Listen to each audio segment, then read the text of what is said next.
Hi beautiful people, welcome back to my YouTube channel. This is me guys, Swisan and you are watching Sun Non-Stop. तो guys again I'm back with another video और आज की जो हमारी video है India's first air strike on Pakistan, the Battle of Sargodha, 1965 Indo-Pak War, World Affairs. Okay, तो ये कहानी है, ठीक है, ये हिस्ट्री है एक India's first air strike on Pakistan. तो देखते हैं, लाइक सब्सक्राइब एंड शेयर करते जाएगा। सब्सक्राइब करना बिल्कुल नहीं आप लोगों ने भूलना। और बहुत ज्यादा वीडियोस की सजेशन आ रही है कमेंट बॉक्स के अंदर, पूरे लिंक जो है वो ड्रॉप किए जा रहे हैं। लेकिन गाइज मैं अभी मतलब बहुत चुन चुन के वीडियोस बनाती हूँ इतने सेंसिटिव माहौल में, मतलब लाइक मैं जो नहीं बना सकती videos, I can't explain the reason कि मैं क्यों नहीं बना पा रही हूँ उन चीजों के ऊपर। लेकिन समझ आए मैं उन चीजों के ऊपर भी वीडियोस नहीं बना सकती जो दिल से शिद्दत से आप लोग चाह रहे हैं ना वीडियोस कि इसके ऊपर वीडियो बनाओ, इसके ऊपर वीडियो बनाओ, तो यार नहीं, वो उनके ऊपर बस नहीं बना सकती अभी फिलहाल।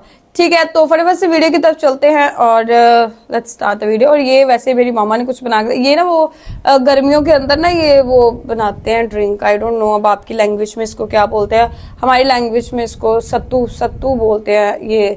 तो ये जो है ना मामा ने ड्रिंक बना दी, ये गर्मियों में बहुत अच्छी होती है, मतलब लाइक इससे बहुत ठंडा ठंडा फील होता है पी के। तो let's jump into the video. 6 सितंबर 1965 पठानकोट एयरबेस।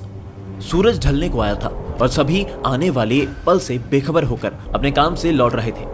पायलट्स अपनी प्रैक्टिस खत्म कर जहाजों को लैंड कर चुके थे, टेक्नीशियन विमानों की जांच खत्म कर चुके थे, कोई अपने परिवार की यादों में खोया हुआ था, तो कोई ये सोच रहा था कि छुट्टी कब मंजूर होगी। वहीं इन सब में से कई किलोमीटर दूर कुछ जहाज एक अलग ही इरादे से उड़ान भरते हैं। यहाँ एयरबेस पे फ्रिस्की वर्मा अपने दोस्त के साथ मेस से बाहर निकलता है। दोनों अपनी जावा मोटरसाइकिल पर सवार होकर रनवे की तरफ निकल जाते हैं। तभी रनवे के दक्षिण में एक जोरदार धमाका होता है। फ्रिस्की ने जैसे ही मोटरसाइकिल रोकी, उसका दोस्त चिल्लाता है, फ्रिस्की ऊपर देख। दरअसल आसमान में एक पाकिस्तानी B-57 बॉम्बर मंडराता दिखता है और वो एक के बाद एक मिसाइल दागने लगता है। पूरे एयरबेस में अलार्म बजने लगता है। एंटी एयरक्राफ्ट गन्स आसमान की तरफ गोलियां चलाने लगती हैं। इससे पहले हमारी वायुसेना इन दुश्मनों को ध्वस्त करती। तभी दूसरा धमाका होता है और इस बार निशाना एयर ट्रैफिक कंट्रोल था। जब तक धमाके का धुआं हटता है तब तक हॉकर हंटर के साथ कई विमान नष्ट हो गए थे। पूरा एयरबेस एक ही पल में रेत हो चुका पाकिस्तान था। दोस्तों, इस अटैक ने पूरी वायुसेना का पारा आसमान में पहुंचा दिया था। आज की इस वीडियो में हम देखेंगे कैसे भारतीय वायुसेना पहली बार पाकिस्तान में घुसकर देश की पहली एयर स्ट्राइक को अंजाम देगी। साथ ही हम वायुसेना के उस जाबाज पायलट की वीरता देखेंगे जिसने अकेले ही आधुनिक पाकिस्तानी जेट मार गिराया था। वीडियो काफी खास होने वाली है, इसलिए आखिर तक देखिएगा और चैनल को अभी सब्सक्राइब कर लीजिए।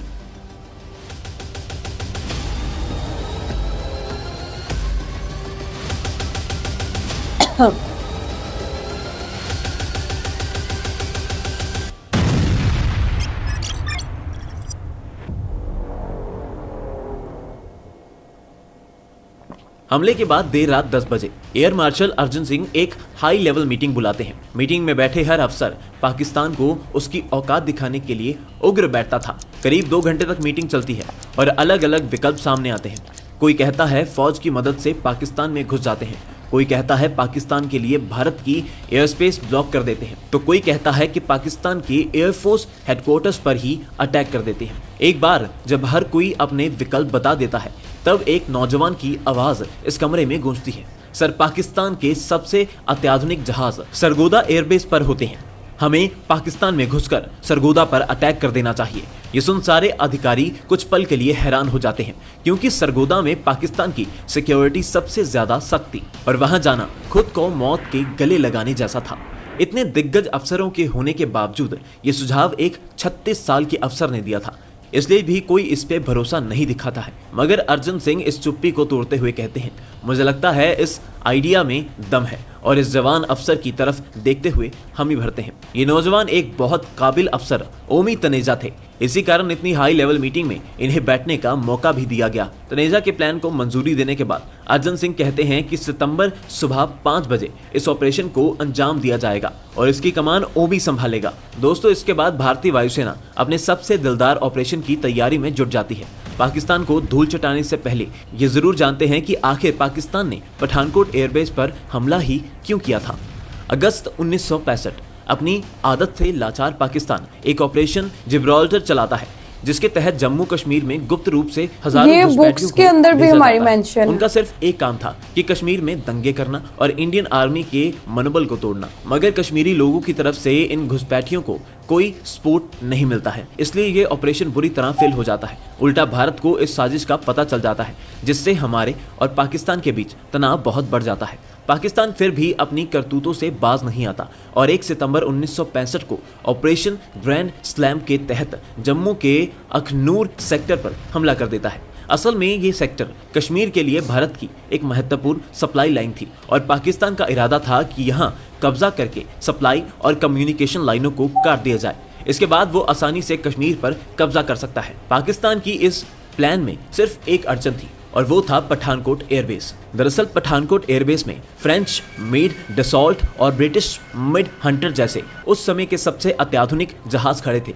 पाकिस्तान ये बात जानता था कि पठानकोट को तबाह नहीं किया तो भारतीय वायुसेना उसे एक झटके में वापस खदेड़ देगी। इसलिए पाकिस्तान का उस समय का राष्ट्रपति अयूब खान वायुसेना को पठानकोट एयरबेस पे अटैक करने का काम सौंपता है। 6 सितंबर को शाम के 4:30 बजे 8 सेबर जेट पेशावर से टेक ऑफ करते हैं। 11,000 फीट की ऊंचाई पे उड़ान भरते हैं। ये जहाज जैसे ही भारत के करीब पहुंचते हैं, हमारे रडार इनकी मूवमेंट को ट्रैक कर लेते हैं। तभी अचानक ये रडार में दिखने बंद हो जाते हैं। दरअसल ये जहाज अब पेड़ों जितनी ऊंचाई पे उड़ने लगते हैं और जब तक हमारी वायुसेना कुछ समझती, ये भारत में घुस जाते हैं। इधर अमृतसर एयरबेस से पठानकोट एयरबेस पे विंग कमांडर कुरियन को एक अर्जेंट टेलीफोन आता है। उन्हें बताया जाता है कि कुछ सैबर जेट भारत की तरफ आते दिखाई दिए हैं। कुरियन भी तुरंत हरकत में आते हैं और स्टेशन कमांडर ग्रुप कैप्टन जब तक इंडिया को पता चलता तब तक खतरे के बारे में पाक आर्मी बताते हैं वो और कर उनसे चुकी तुरंत कुछ थी। जहाजों को जांच के लिए भेजने का आग्रह करते हैं। सूरी सी यहाँ एक बड़ी गलती हो जाती है और वो अनुमति नहीं देते हैं। इधर शाम को 5:05 पर पाकिस्तानी जहाज पठानकोट के ऊपर पहुंच जाते हैं। ऊपर से इन्हें 2 MiG-21 दिखाई देते हैं। ये तुरंत 500 मीटर की ऊंचाई से नीचे खड़े विमानों पर निशाना साध देते हैं। अगले ही पल एक जोर से धमाका होता है और दोनों विमान आग की लपटों से घिर जाते हैं। धमाके की आवाज से पूरे एयरबेस पर हफरा तफरी मच जाती है और तुरंत एंटी एयरक्राफ्ट गन्स अपने काम पे लग जाती हैं। इधर पाकिस्तानी तुरंत बॉम्ब गिराते हुए वापस अपने बिल की तरफ भागने लगते हैं। हालांकि जहाजों के अलावा इस हमले में किसी भी सैनिक को चोट नहीं पहुंचती है, मगर पाकिस्तान ने सोते हुए शेर को जगा दिया था और वो कहते हैं ना, जब शेर दहाड़ता है तो भेड़ियों की गिनती अपने आप कम हो जाती है। वायुसेना ऐसा हमला करती है कि पाकिस्तान अपने जहाजों के जले हुए पुर्जे ही गिनता रह जाता है। 7 सितंबर 1965 रात के 3 बजे अर्जन सिंह से परमिशन मिलते ही ओमी तनेजा अपने बेस्ट पायलट्स के साथ ब्रीफिंग करते हैं। वो उन्हें बताते हैं कि हमें बॉर्डर से 160 किलोमीटर अंदर सरगोदा एयरबेस पे हमला करना है। हमले में कुछ 12 फाइटर जेट हिस्सा लेंगे और हम 4-4 के ग्रुप में उड़ान भरेंगे। हमला 5:28 पे किया जाएगा। ब्रीफिंग खत्म होते ही सभी पायलट अपनी घड़ी एक साथ मिलाते हैं। इसके बाद सभी ने रिवॉल्वर और इमरजेंसी के लिए कुछ पाकिस्तानी नोट अपने फ्लाइंग सूट में डाल लिए। इतने में ही सायरन की आवाज गूंजती है और सभी अपने अपने जहाज में जाकर अगर गिर बैठ जाते हैं। जाएंगे इस तो सुबह की पाकिस्तानी शांति में अब बताएंगे जहाजों और के पाकिस्तानी इंजन पैसे से की कुछ चीज आवाज लेंगे। गड़गड़ाने लगती है। करीब 5 मिनट बाद एक के बाद एक 12 मिस्टर फाइटर जेट सरगोदा की तरफ निकल जाते हैं। इधर हमारी वायुसेना का इरादा तो एकदम साफ था, लेकिन ये ऑपरेशन वैसा बिल्कुल नहीं होता जैसा सोचा जाता है। असल में सरगोदा उस समय एशिया का सबसे सुरक्षित एयरबेस था। पाकिस्तान ने इसमें ऐसे अत्याधुनिक उपकरण लगाए थे कि ये किसी किले से कम नहीं था। उसने सरगोदा पर FPS 6 रडार को एक्टिवेट कर रखा था, जो 350 किलोमीटर दूर विमानों पर नजर रख सकता था। इसके अलावा उस समय के सबसे अत्याधुनिक जेट जैसे कि सेबर जेट्स और F-104 स्टार फाइटर को गश्त के लिए तैनात किया हुआ था। इसके अलावा सरगोदा में एंटी एयरक्राफ्ट गन्स की पूरी एक फौज तैनात थी। यहाँ हर समय इंटरसेप्टर जहाज भी दुश्मनों का शिकार करने को अलर्ट मोड में खड़े रहते थे। इसके अलावा ये बॉर्डर से काफी अंदर भी था। इधर हमारे जेट्स इन सभी खतरों को जानते थे, इसलिए उन्होंने अपने जहाजों की नेविगेशन लाइट्स बंद कर रखी थी। अब ये चीज फायदे की जगह नुकसान करती है, क्योंकि नेविगेशन लाइट बंद होने से हमारे जहाज एक दूसरे को ढंग से देख नहीं पाते और तितर बितर हो जाते हैं। लगभग 20 मिनट तक फॉर्मेशन को बनाने की नाकाम कोशिश के बाद सभी जहाजों को बेस पर वापस लौटना पड़ता है। देखने में लग रहा था जैसे पूरा मिशन ही फेल हो चुका हो और पाकिस्तान को उसके किए की सजा नहीं दी जा सकेगी। मगर तनेजा ने तो पाकिस्तान को मुंह तोड़ जवाब देने की कसम ही खा रखी थी। वो तुरंत फैसला लेते हैं कि रोशनी में ही सही, लेकिन सरगोदा को तहस नहस करना ही होगा। अब हमारी वायुसेना सुबह 9:30 बजे फिर से निकलने वाली थी। इस बार कुछ ऐसा होता है जो पिछली बार से बहुत बड़ा और ज्यादा भयानक था। कुछ घंटे की प्लानिंग के बाद सभी 9:30 बजे 12 के 12 जहाज पाकिस्तान का मौत का फरमान लेकर फिर एक बार उड़ान भरते हैं। इस बार प्लान ये था कि सारे जहाज करीब 800 फीट की ऊंचाई पे उड़ेंगे ताकि किसी रडार के पकड़ में न आए, और खास करके बॉम्ब इस्तेमाल किए जाने थे जो गिरने के अच्छा, एक 20 सर्टेन सेकंड बाद हद तक वो आते फटेंगे, हैं, ताकि हमारे जहाज ट्रैक फटाफट करते हैं, हाइट ज्यादा पकड़ ऊपर सके चले और जाते हैं, बॉम्ब ट्रैक धमाके के नुकसान से बच जाए। करीब 15 मिनट सभी रडार को चकमा देने के बाद हमारी वायुसेना सरगोदा के करीब पहुंच जाती है। तभी सबसे आगे चल रहे जहाज में मौजूद हांडा अपने साथियों से कहते हैं, पुलिंग अप। ये सुनते ही पूरी टीम धीरे धीरे 2500 फीट की ऊंचाई पर जाने लगती है। ऊंचाई पर जाने के बाद सारे जेट एक लाइन में थे। तभी अचानक नीचे दिख रहे सरगोदा एयरबेस के रनवे पर एक रोशनी दिखाई देती है। हांडा तुरंत रेडियो पे कहते हैं, एक जहाज रनवे पर है। इतना सुन तुरंत एक मिसाइल इस जहाज की तरफ जाने लगती है। दूसरी तरफ बाकी जहाज सरगोदा के पेट्रोलियम भंडार पर बॉम्ब गिरा देते हैं ताकि पाकिस्तानी जेट्स रिफिल न कर सके। जैसे ही हमारे जेट और करीब जाते हैं, रनवे पर 4 और जहाज दिखते हैं और हमारी वायुसेना बिना देर किए इन पे धड़ाधड़ गोलियां बरसाने लगती है। कुछ सेकंड में ही चारों जहाज धुआं धुआं हो जाते हैं। इस हमले के बाद टीम आगे बढ़ते हुए मिसाइल दम को भी नष्ट कर देती है। पाकिस्तानी रडार धरे के धरे रह जाते हैं और हमारी वायुसेना अपना बदला लेकर वापस भारत की तरफ मुड़ जाती है। यहाँ कुछ ऐसा घटता है जिसकी उम्मीद किसी ने नहीं की थी। अब जैसे ही हमारे जेट वापस लौटने लगते हैं, तभी पीछे से बहुत सारी गोलियां चलने लगती हैं। दरअसल पाकिस्तानी एयरफोर्स का एक F-104 स्टार फाइटर जैसे हमारी वायुसेना के पीछे लग जाता है। लगभग सारे जेट इसकी रेंज से तो बाहर थे, लेकिन अगर इसे तबाह नहीं किया गया तो ये पाकिस्तानी एयरफोर्स को हमारे जहाजों की सटीक लोकेशन बता देगा और फिर वापस लौटना लगभग नामुमकिन हो जाएगा। बस यही सोचकर अपने साथियों को बचाने के लिए भारत का एक शेर AB दिव्या अपने जहाज को 180 डिग्री घुमाकर इस पाकिस्तान की तरफ शिकार करने निकल जाता है। ये पाकिस्तानी जो हमारी वायुसेना पे पीछे से हमला करके खुद को शेर समझ रहा था, अचानक दिव्या को अपनी तरफ आता देख अपने ही देश में घबराने लगता है। इसी घबराहट में ये बौखलाकर एक मिसाइल दाग देता है। हालांकि ये पाकिस्तानी जेट दिव्या के जेट से कई गुना ज्यादा एडवांस था और इसने M9 मिसाइल दागी थी जो उस समय की सबसे घातक मिसाइलों में गिनी जाती थी। लेकिन दिव्या बड़ी चालाकी से इस मिसाइल को चकमा दे देते हैं। इसके बाद ये पाकिस्तानी एक और मिसाइल दागकर वापस भागने लगता है। इस बार मिसाइल दिव्या को लग जाती है। अंदर बैठे दिव्या को जोर से झटका लगता है और जेट के एक हिस्से में आग लग जाती है, मगर दिव्या अभी भी जेट से बाहर नहीं कूदते हैं और फुल थ्रोटल के साथ इस पाकिस्तानी जेट के पीछे जाने लगते हैं। अब एक ही पल में हालात बदल चुके थे। आगे गीदड़ की तरह पाकिस्तानी जेट भाग रहा था और पीछे जख्मी शेर की तरह दिव्या शिकार करने निकले थे। कुछ देर हवा में पकड़ा पकड़ी चलती है और अचानक से दिव्या का जहाज ब्लास्ट हो जाता है। उधर ये देख पाकिस्तानी जेट में बैठे पायलट को चैन की सांस आती है। तभी उसे एक मिसाइल बड़ी तेजी से उसकी तरफ आती दिखाई देती है।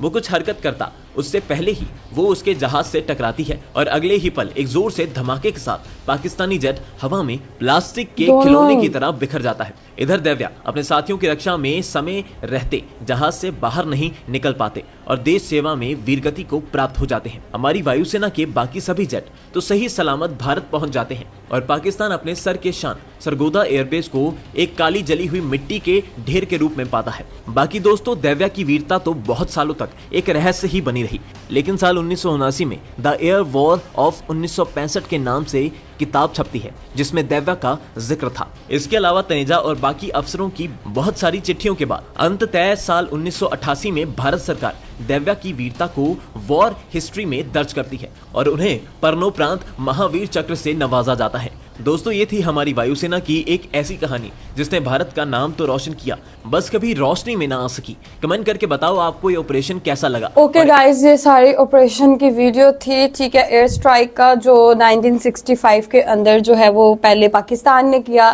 इंडिया के ऊपर, देन पठानकोट पे, ठीक है। फिर जो उनकी जो एयर बेस थी सारी तबाह की, फिर देन सरगोदा एयर बेस जो है वो इंडिया ने तबाह की।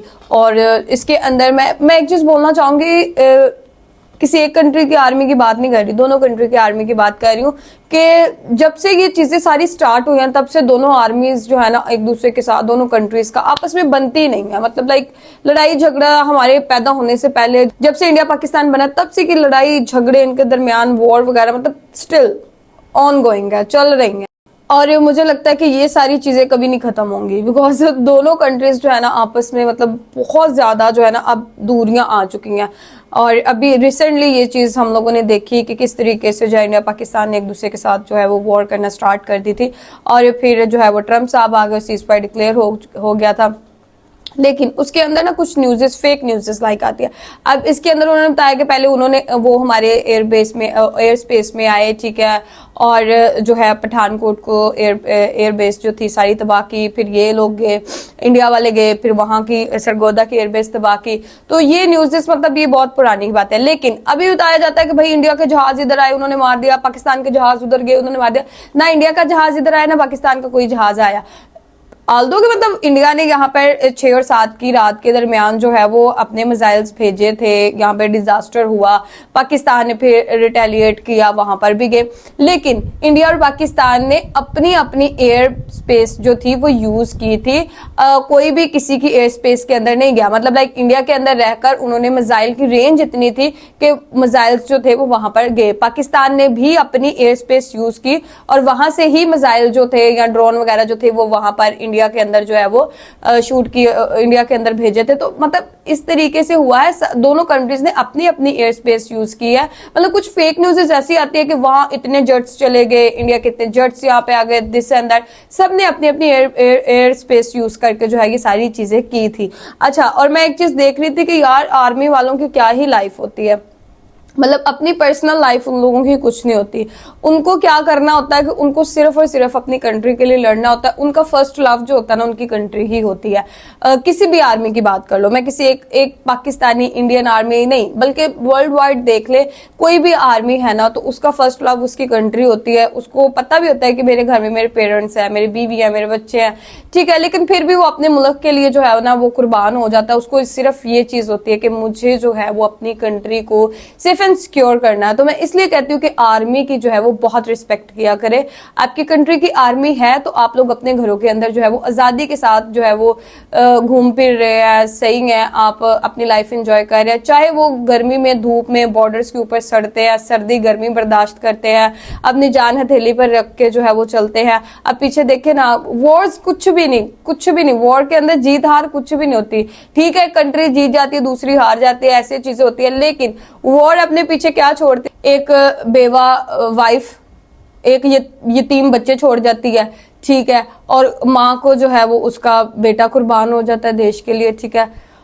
बस यही तो वॉर सब कुछ छोड़ती है। अब हम देखे आर्मी बेचारी लड़ मर के मतलब अपनी जान हथेली पे रख के जो है वो लड़ना स्टार्ट कर देती है दूसरी कंट्री से, लेकिन उसकी बीवी बच्चे जो है बच्चे यतीम हो जाते हैं, बीवी के सर पे जो है वो हस्बैंड नहीं रहता, माँ का लाडला बेटा चला जाता, और कुछ भी नहीं होता। तो मैं इसलिए इस चीज को सपोर्ट नहीं कभी भी वॉर को किया अपने चैनल के ऊपर, बिकॉज देखे हम लोग जो है ना अपने पर्सनल ग्रजेस जो है वो दूसरी कंट्री से निकालने की खातर जो हम कहते हैं नहीं वॉर होनी चाहिए, इसको धूल चिटानी चाहिए, दिस एंड दैट, और वो बच्चे, वो बीवियां या वो माएं जो घर में है जिनके बच्चे आर्मी में होते हैं वो वेट कर रहे होते हैं उनका। तो इसलिए मैं कहती हूँ सीज फायर हो गया, बहुत अच्छा हुआ ये। मतलब आल्दो कि वो मतलब मरना ही चाहते हैं आर्मी वाले, मतलब वो उनका फर्स्ट लव उनकी कंट्री ही होती है।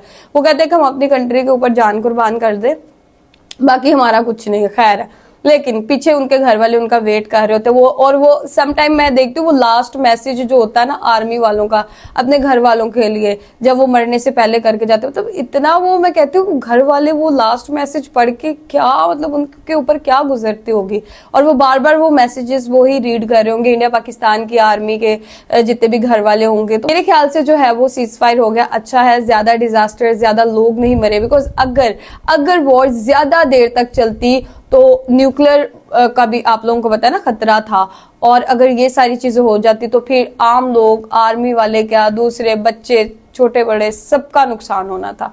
तो गाइज आप लोगों का आज की वीडियो के बारे में क्या कहना है जरूर बताइएगा, लाइक सब्सक्राइब एंड शेयर करते जाएगा। चलिए गाइज मिलते हैं आपको नेक्स्ट वीडियो के अंदर, बाय बाय गाइज।